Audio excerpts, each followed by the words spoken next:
Hi everyone, network theory का part 6 continue करने जा रहे हैं। पार्ट 5 में हमने देखा था केवीएल विथ वोल्टेज सोर्स। आज की क्लास में हम लोग करने जा रहे हैं केवीएल विथ करंट सोर्स। अगर किसी नेटवर्क प्रॉब्लम में अगर करंट सोर्स लगा हुआ है तो वहाँ पे केवीएल कैसे लगाएंगे, आज की क्लास में हम लोग वही सीखेंगे। तो चलिए कंटिन्यू करते हैं।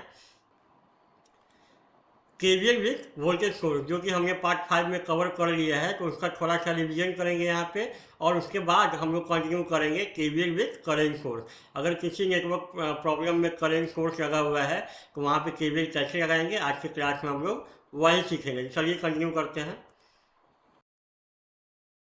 किरचॉफ वोल्टेज लॉ केवीएल, ये केवीएल का स्टेटमेंट लिखा हुआ है। चलिए इसको थोड़ा समझ लेते हैं डिटेल में। जैसे एक क्लोज लूप हमें दिया हुआ है। क्लोज लूप क्या दिया हुआ है? A B C D A. अगर मान लेते हैं कि इस क्लोज लूप में जो करंट जो फ्लो हो रहा है वो आई फ्लो हो रहा है क्लॉकवाइज डायरेक्शन में। हमने माना है कि इस क्लोज लूप में करंट जो है आई फ्लो हो रहा है वो क्लॉकवाइज डायरेक्शन में, तो ए से बी में करंट ऐसे ही फ्लो होगा, बी से सी में करंट का डायरेक्शन यही होगा, क्लॉकवाइज डायरेक्शन अगर माने तो ऐसे करंट का डायरेक्शन होगा। तो अगर हम सारे ब्रांच के वोल्टेज को जोड़ें, सारे ब्रांच के वोल्टेज को जोड़ें, इसका मतलब V A B plus V B C plus V C D plus V D A, तो ये जीरो के बराबर होगा केवीएल के अनुसार। केवीएल ये कहता है कि अगर कोई क्लोज लूप है उसमें अगर सारे ब्रांच के वोल्टेज को अगर आप जोड़ेंगे तो वो जीरो के बराबर होगा। जैसे यहाँ इस क्लोज लूप में हमने माना है करंट का डायरेक्शन क्लॉकवाइज डायरेक्शन में, तो अगर यहाँ पे वी ए बी आप निकालेंगे तो वी ए बी क्या होगा? आई गुना आर टू होगा। वी बी सी क्या होगा? माइनस वी टू होगा। फिर सी से डी जाएंगे तो क्या होगा? आई गुना आर थ्री। अब प्लस डी से ए जाएंगे तो क्या मिलेगा? Minus V one plus I गुना आर वन। यहाँ पे करंट क्या फ्लो हो रहा है? आई गुना आर वन। तो ये सबको अगर हम जोड़ेंगे तो वो जीरो के बराबर होगा केवीएल के अनुसार। ये इक्वेशन कैसे लिखते हैं ये हमने पार्ट 5 में इसको पूरे डिटेल में कवर किया है, तो आप वहाँ पे इसको जा करके देख सकते हैं। फिर भी चलिए इसको थोड़ा सा हम लोग यहाँ पे रिवीजन कर लेते हैं कि ये इक्वेशन लिखते कैसे हैं। अगर सारे इक्वेशन ये सारे वोल्टेज को अगर लिख करके आप जोड़ेंगे, इसको जोड़ेंगे तो वो जीरो के बराबर होगा केवीएल के अनुसार। चलिए इसको थोड़ा सा रिवाइज कर लेते हैं। Steps to apply KVL. जैसे किसी लूप में हम लोग केवीएल कैसे लगाएंगे। जैसे एक हमें एक लूप दिया हुआ है ए बी सी डी, इसमें 3 पॉइंट लिखा हुआ है केवीएल लगाने के लिए। पहला पॉइंट क्या लिखा हुआ है कि जो लूप दिया हुआ है उसमें आपको करंट मानना है क्लॉकवाइज डायरेक्शन में। ये आई जो हम मानेंगे इस लूप में जो है वो क्लॉकवाइज डायरेक्शन में फ्लो हो रहा है। पहला पॉइंट ये कहता है। दूसरा पॉइंट ये कहता है कि आपको इस लूप में घूमना है, तो घूम आप क्लॉकवाइज एंटी क्लॉकवाइज दोनों डायरेक्शन में घूम सकते हैं, लेकिन जनरली हम लोग क्लॉकवाइज डायरेक्शन में घूमते हैं। मतलब ए से बी जाते हैं, बी से सी, सी से डी और डी से ए। मतलब आपको करंट भी क्लॉकवाइज डायरेक्शन में मानना है और लूप में घूमना भी है क्लॉकवाइज डायरेक्शन में। और तीसरा पॉइंट ये कहता है कि सारे ब्रांच के वोल्टेज को अगर जोड़ेंगे तो वो जीरो होगा। मतलब V A B plus V B C plus V C D plus V D A equal to zero. ये 3 पॉइंट है केवीएल लगाने का। तो चलिए इसका एक न्यूमेरिकल प्रॉब्लम कर लेते हैं और तीनों पॉइंट को हम लोग समझते हैं न्यूमेरिकल प्रॉब्लम के साथ। चलिए केवीएल विथ वोल्टेज सोर्स, एक लूप हमें दिया हुआ है उसमें केवीएल लगाना है। तो पहला पॉइंट क्या कहता है कि ये लूप जो है उसमें आपको करंट मानना है क्लॉकवाइज डायरेक्शन में। मान लीजिए ये आई क्लॉकवाइज डायरेक्शन में। जब इस करंट को क्लॉकवाइज डायरेक्शन में आप माने हैं, ये क्लॉकवाइज डायरेक्शन में है, तो करंट कैसे फ्लो होगा? ये ऐसे ही होगा, ब्रांच ए बी में ऐसे करंट जाएगा, ऐसे होगा करंट क्लॉकवाइज डायरेक्शन में। दूसरा जो पॉइंट कह रहा है आपको जो लूप जो है उसमें क्लॉकवाइज डायरेक्शन में घूमना है। मतलब आप अगर मान लेते हैं फिलहाल आप ए पॉइंट पे हैं, तो आपको अगर क्लॉकवाइज इस लूप में घूमना है तो कैसे घूमेंगे? आप ए से बी जाएंगे, बी से सी, सी से डी, डी से ई, ई से एफ और एफ से वापस ए पे। मतलब आपको करंट भी मानना है क्लॉकवाइज डायरेक्शन में और घूमना भी है क्लॉकवाइज डायरेक्शन में। और तीसरा पॉइंट क्या कह रहा है कि आप सारे ब्रांच के वोल्टेज को अगर जोड़ेंगे तो वो जीरो के बराबर होगा। इसका मतलब ये है V A B plus V B C plus V C D plus V D E plus V E F plus V F A equal to zero. मतलब सारे ब्रांच का वोल्टेज को अगर जोड़ेंगे तो वो जीरो के बराबर होगा। चलिए इसको लिखते हैं, इक्वेशन को लिखते हैं। जैसे आप ए पे हैं तो ए से बी जाएंगे, तो ए से बी जाएंगे तो करंट का डायरेक्शन क्या है, फ्रॉम ए टू बी, और आप ए से बी जा रहे हैं। तो ये पार्ट 5 में हमने कवर किया है कि अगर आपका डायरेक्शन और करंट का डायरेक्शन सेम होगा तो हम प्लस साइन लेते हैं, और आपका डायरेक्शन अगर करंट का डायरेक्शन बी टू ए है और आप ए से बी जा रहे हैं तो दोनों का डायरेक्शन अलग हो गया तो हम लोग माइनस साइन लेते हैं। तो यहाँ पे क्या होगा, आपका डायरेक्शन और करंट का डायरेक्शन सेम है तो क्या लिखेंगे, प्लस आई गुना R1। हम पहुँच गए कहाँ पे, बी पे। बी से सी जाएंगे तो पहले जो साइन दिखता है वही लिखते हैं, तो पहले साइन क्या दिख रहा है, प्लस V1। सी पे पहुँचे तो सी से डी जाएंगे तो आपका डायरेक्शन और करंट का डायरेक्शन दोनों सेम डायरेक्शन में है तो प्लस साइन और आई गुना R2। पहुँच गए डी पे। डी से ई जाएंगे तो डी से ई जाएंगे तो आई का डायरेक्शन और आपका डायरेक्शन दोनों सेम डायरेक्शन में तो plus sign plus I Guna R3। हम पहुँच गए ई पे। ई से एफ जाएंगे तो पहले क्या साइन दिखा आपको, माइनस, तो माइनस V3।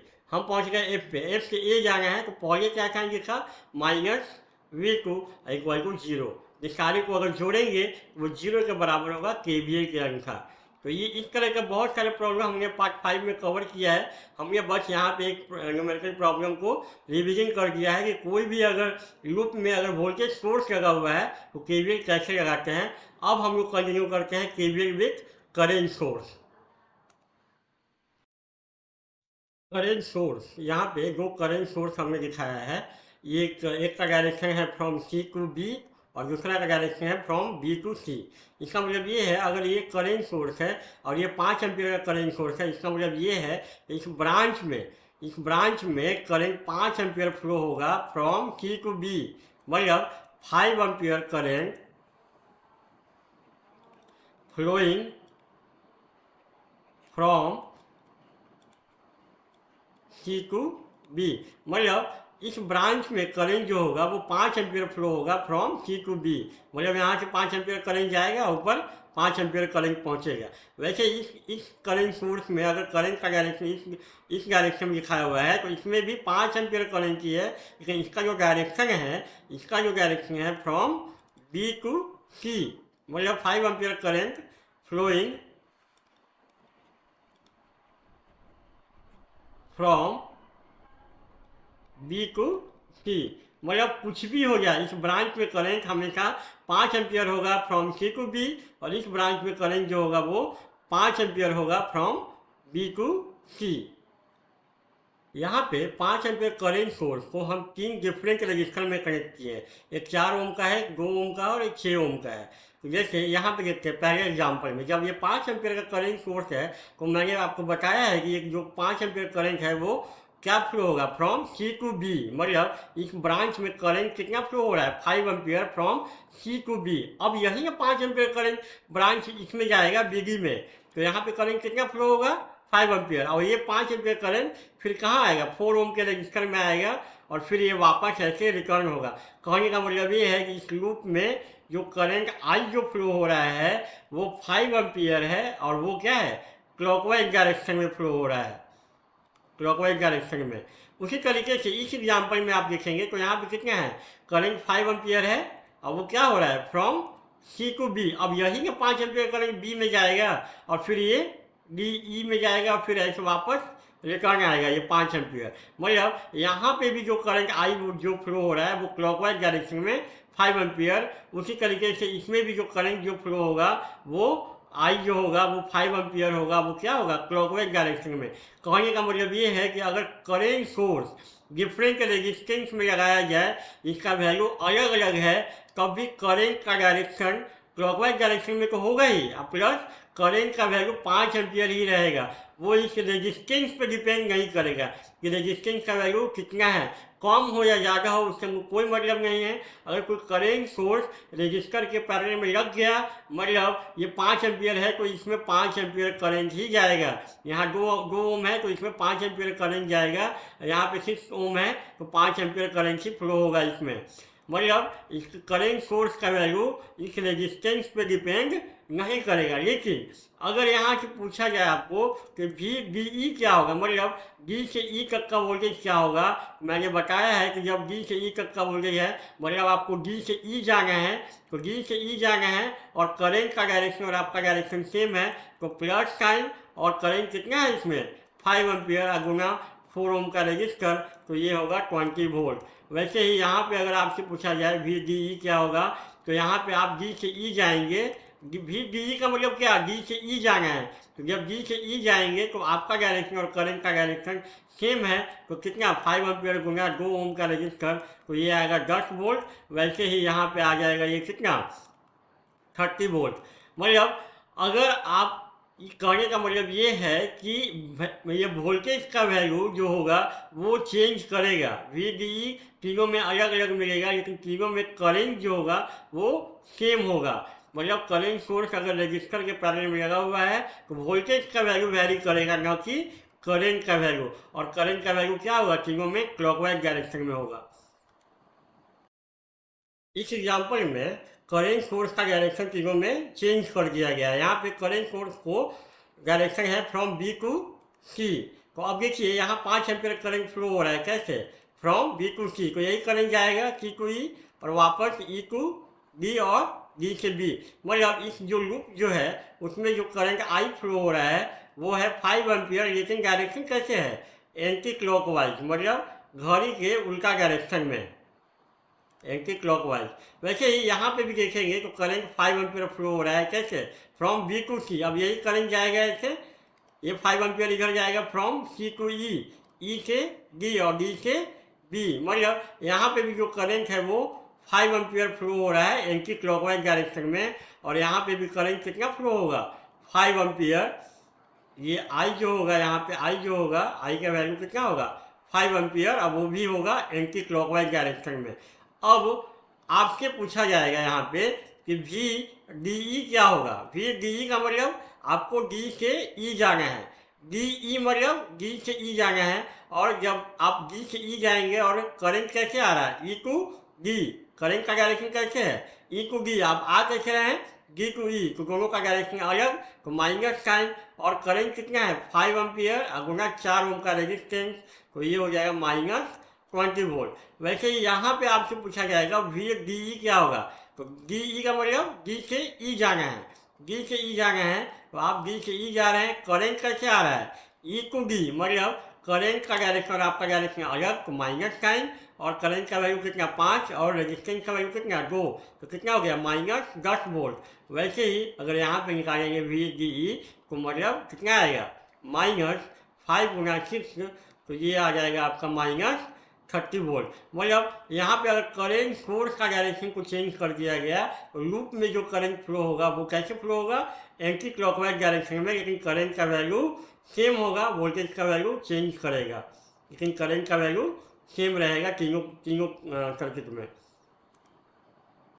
इस एग्जाम्पल में हमें निकालना है VAB और वोल्टेज अक्रॉस करंट सोर्स। चलिए देखते हैं इसको। जैसे यहाँ पे 3 एम्पियर का करंट सोर्स है, तो ये करंट सोर्स में ये 3 एम्पियर जो करंट होगा वो फ्लो करेगा फ्रॉम B टू C। अब यहाँ 3 एम्पियर करंट है तो इस ब्रांच में 3 एम्पियर ही जाएगा ना, फिर ऐसा तो हो नहीं सकता कि यहाँ 3 एम्पियर हो और यहाँ पे कुछ और जाए, तो 3 एम्पियर करंट ऐसे जाएगा और फिर ऐसे जाएगा ये 3 एम्पियर करंट ऐसे। तो इस लूप में जो करंट फ्लो होगा I, वो होगा क्लॉकवाइज डायरेक्शन में, और उसका वैल्यू कितना होगा 3 एम्पियर क्लॉकवाइज डायरेक्शन में। कहने का मतलब ये है कि अगर एक लूप में वोल्टेज सोर्स और करंट सोर्स सीरीज में लगा हुआ है तो उस लूप में करंट जो फ्लो होगा वो करंट सोर्स के वैल्यू पे डिपेंड करेगा, न कि वोल्टेज सोर्स। मतलब यहाँ पे जो करंट इस लूप में फ्लो होगा उसमें इस वोल्टेज सोर्स का कोई भी रोल नहीं रहेगा। अब इस क्वेश्चन में हमसे पूछा गया है VAB, मतलब VAB कहने का मतलब क्या, आपको A से B जाना है। जब A से B जाना है तो आपका डायरेक्शन और करंट का डायरेक्शन, करंट भी तो A से B ही फ्लो हो रहा है और आपका डायरेक्शन सेम है, तो प्लस साइन और कितना 4 ओम गुना 3 एम्पियर को ये आया +12 वोल्ट। पहला आंसर हो गया।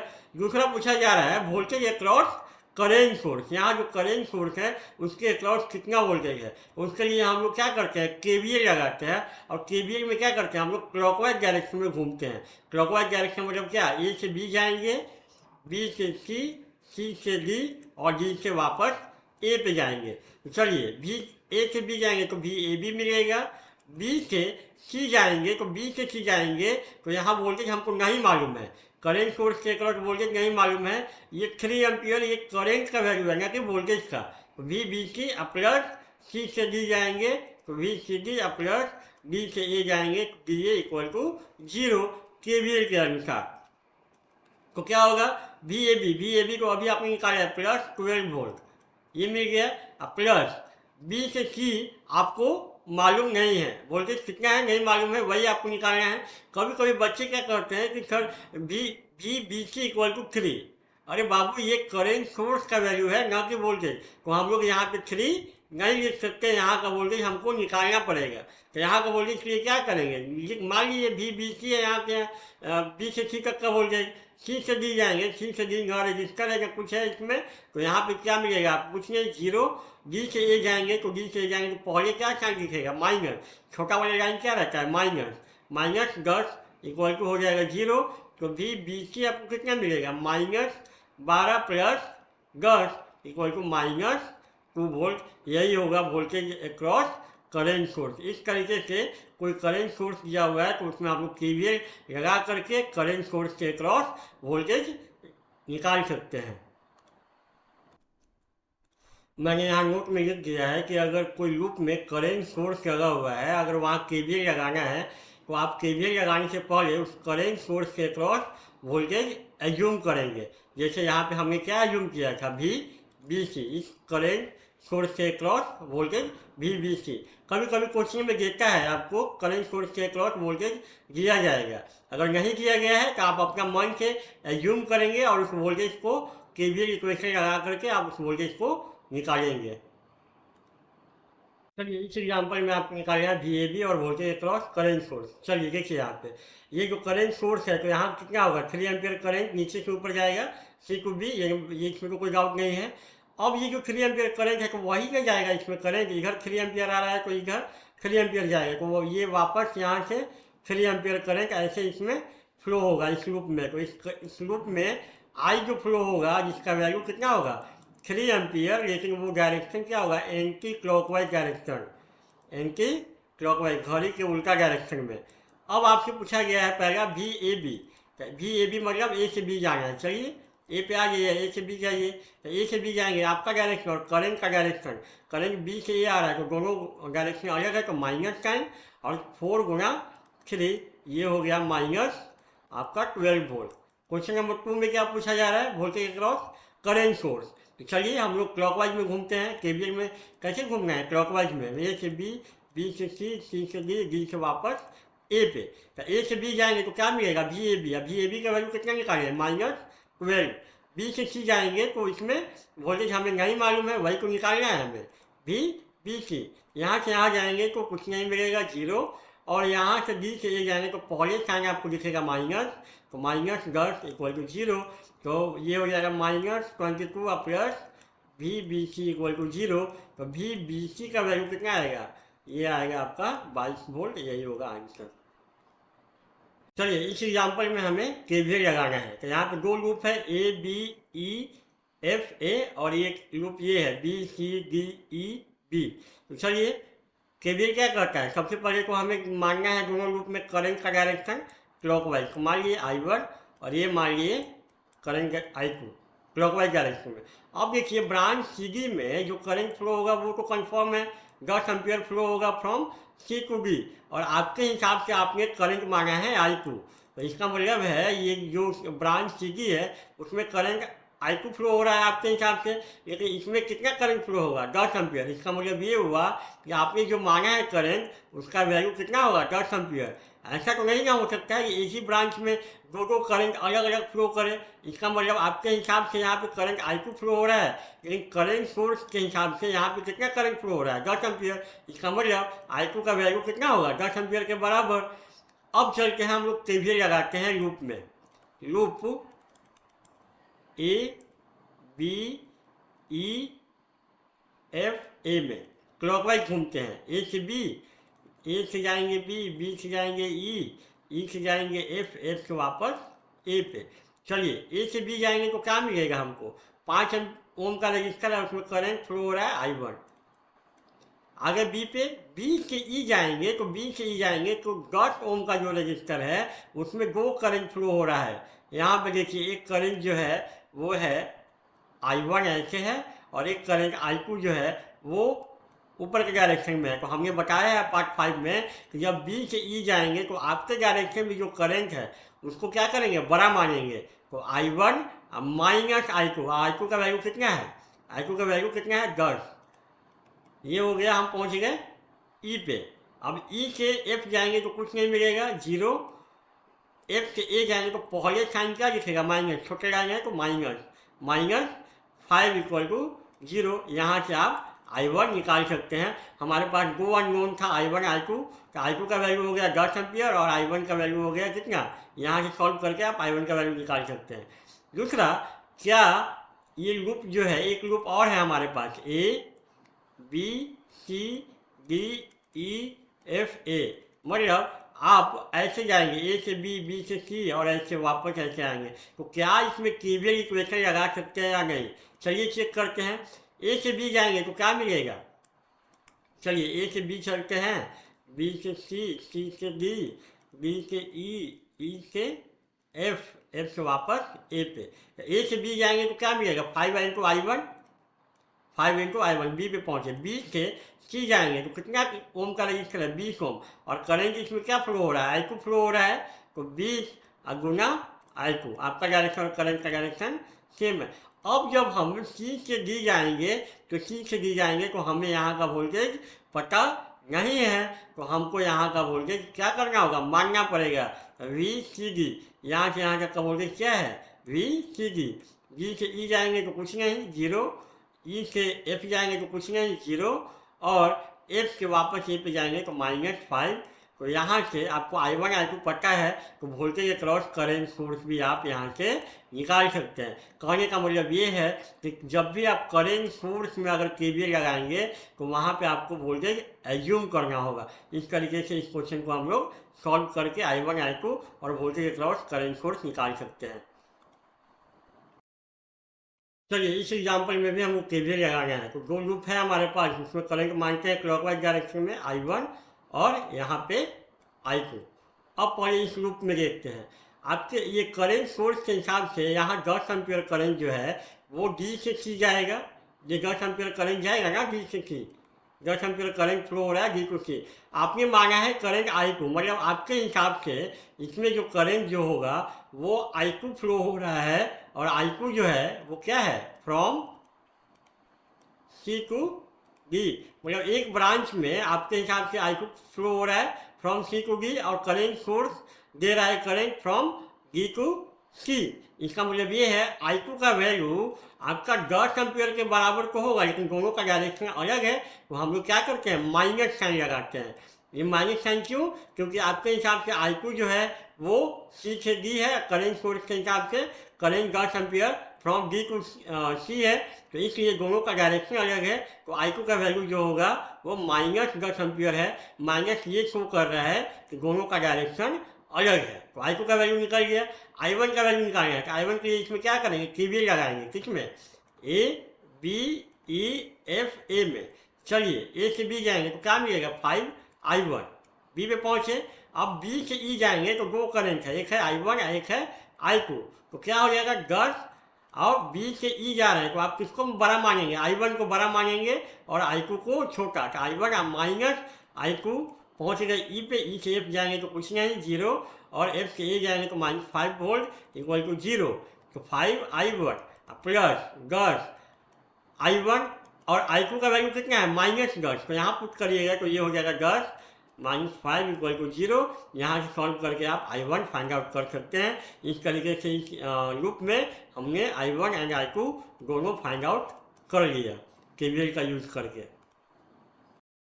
चलिए इस एग्जाम्पल में भी हमको केवीएल इक्वेशन लिखना है दोनों लूप में। चलिए यहाँ पे मानते हैं करंट I1 क्लॉकवाइज डायरेक्शन में, यहाँ पे करंट मान लिए I2 क्लॉकवाइज डायरेक्शन में, और हमें I1 और I2 फाइंड आउट करना है। कैसे करेंगे, तो सबसे पहले हम ब्रांच BE में देखना चाह रहे हैं। BE में जो क्या है, करंट सोर्स है, और जो कि करंट फ्लो हो रहा है 2 ampere from B to E।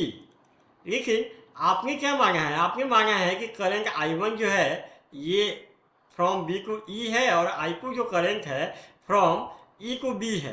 तो करना क्या है, यहाँ पे कैसे लिखेंगे, आप देखिए आपका आप ये आपने करंट माना है I1 फ्रॉम बी टू ई और I2 ई टू बी, यही है ना। तो हमें क्या करना है कि करेंट सोर्स जो है, करेंट सोर्स का डायरेक्शन क्या है, 2 एम्पियर है फ्रॉम बी टू ई। तो करेंट सोर्स के डायरेक्शन में जो करंट होगा उसको बड़ा मानेंगे और उसके अपोजिट डायरेक्शन में होगा उसको छोटा मानेंगे। तो यहाँ पे जो इक्वेशन लिखेंगे आप I1 को बड़ा मानेंगे। I1 को बड़ा इसलिए क्योंकि I1 जो है करंट सोर्स के डायरेक्शन में है, तो I1 बड़ा होगा minus I2, I1 minus I2 equal to होगा 2 एम्पियर। मतलब करंट सोर्स के डायरेक्शन में जो करंट होगा उसको बड़ा मानेंगे और जो उसके अपोजिट डायरेक्शन में होगा उसको छोटा मानेंगे। अब दूसरी बात ये, आप लूप अब यहाँ पे देखिए loop A B E F A and loop B C D E B, इस दोनों में आप केवीएल इक्वेशन नहीं लगा सकते क्योंकि इस दोनों इक्वेशन में क्या है आपका, सॉरी दोनों लूप में आपका करंट सोर्स है। तो इस दोनों लूप में तो केवीएल लग नहीं सकता है, यहाँ पे केवीएल नहीं लगा सकते। अगर लगाना भी होगा तो आपको वोल्टेज अक्रॉस करंट सोर्स मानना पड़ेगा। तो आपको करना क्या होगा कि आप केवीएल लगाइए। तो केवीएल के लिए आप लूप यूज करिए ABCDEFA। अगर लूप आप ऐसा लेंगे A से B, B से C, C से D, E, F और उसके बाद A, तो इसमें आपको कहीं भी करंट सोर्स नहीं मिलेगा। तो आप केवीएल यहाँ पे लगाएंगे। चलिए लगाते हैं। A से B जाएंगे तो A से B जाएंगे तो क्या मिलेगा, A से B जाइए, B से C, C से D, D से E, E से F, F से A। या A से B जाइएगा तो क्या मिलेगा 2 इंटू I1। पहुँच गए B पे, B से C जाएंगे तो 3 इंटू I2। अब यहाँ पे क्या होगा, यहाँ पे करंट कितना है I2 है, तो C से D जाएंगे तो 4 इंटू I2। यहाँ पे पहुँच गए। यहाँ से D से E जाएंगे कुछ नहीं, 0, और E से F जाएंगे तो 0। यहाँ कुछ नहीं मिलेगा आपको। और फिर F से A जाएंगे तो पहले साइन दिखेगा माइनस, तो -5 इक्वल टू हो जाएगा 0। यहाँ से आपका एक इक्वेशन हो जाएगा I1 I2 का, यहाँ से एक इक्वेशन मिलेगा। एक इक्वेशन ये है, दो अननोन, दो इक्वेशन आप यहाँ से I1 and I2 find out कर सकते हैं। उसी तरीके से अगर देखा जाए तो इस एग्जाम्पल में भी अगर आपसे I1 I2 पूछा जाए तो क्या करेंगे, आप यहाँ से करंट मानेंगे इसमें क्लॉकवाइज डायरेक्शन I1 और यहाँ पे करंट मानेंगे I2। अगर इस करंट सोर्स का वैल्यू अगर यहाँ पे 2 एम्पियर है तो क्या करेंगे आप यहाँ पे जो 2 एम्पियर करंट सोर्स जो है वो क्या हो रहा है, फ्रॉम 2 एम्पियर जो फ्लो हो रहा है, क्या हो रहा है 2 ampere from E to B हो रहा है। तो E टू B हो रहा है तो आपके हिसाब से एक करंट है I1 ऐसे और एक करंट I2 है ऐसे। तो आप अब करंट सोर्स के डायरेक्शन में कौन सा करंट है, I2 है, तो I2 को बड़ा मानेंगे, I1 को छोटा, इक्वल टू हो जाएगा 2 एम्पियर। एक इक्वेशन ये मिल गया हमें। और एक इक्वेशन के लिए आप कौन सा लूप यूज करेंगे, A से B जाएंगे, B से C, C से D, D से E, E से F और F से वापस A पे जाएंगे तो आपको एक इक्वेशन और मिलेगा। वो क्या मिलेगा, 2 into I1 plus 3 into I2 plus 4 into I2 plus 0 -5 equal to 0। तो एक इक्वेशन ये हो गया, दूसरा इक्वेशन ये हो गया। दो अननोन, दो इक्वेशन आप I1 I2 यहाँ से फाइंड आउट कर सकते हैं। इस तरीके से अगर करंट सोर्स लगा हुआ है तो हम लोग केवीएल कैसे लगा सकते हैं, आज के क्लास में हमने इसको कवर करने की कोशिश की है। आज के क्लास में इतना ही, थैंक यू।